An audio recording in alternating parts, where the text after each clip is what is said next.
Ang stress ay parte ng pagiging tao.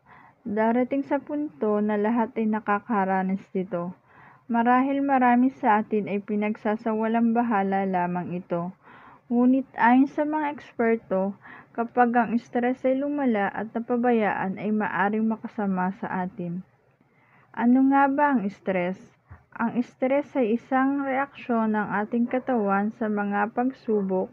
Maaari itong positibo o negatibo at mayroong maayos na paraan upang masolusyonan ito. Ano nga ba ang 6 na paraan para maiwasan natin ang stress? Una, regular na mag-exercise. Hindi lamang sa pisikal na pangangatawan may benepisyo ang exercise. May dulot din itong maganda sa mental aspeto. Ayon sa mga eksperto, ang pag-exercise ay epektibong paraan upang mawala ang stress. Sa tuwing tayo ay nag-exercise, nagpo-produce ang katawan ng endorphins, isang natural na substance na nakakatulong upang mapanatiling positibo ang attitude at bumuti ang ating pakiramdam. Ugaliing mag-exercise upang makatulong sa iyong kalusugan at sa iyong mental health. Pangalawa, pag-aralan ng iba't ibang relaxation. Paano mawala ang stress? Pag-aralan at gawin ng iba't ibang meditation, ang pagre-relax ay nakakatulong upang mawala ang stress. Maraming iba't ibang relaxation ang pwede mong gawin. Ilan na dito ang deep breathing, progressive muscle relaxation, at mindfulness meditation. Pangatlo, maaring mag-take ng mga supplement. Maraming supplement ang nakakatulong na pangwala ng stress at anxiety. Pang-apat, iwasan ng masyadong paggamit ng social media.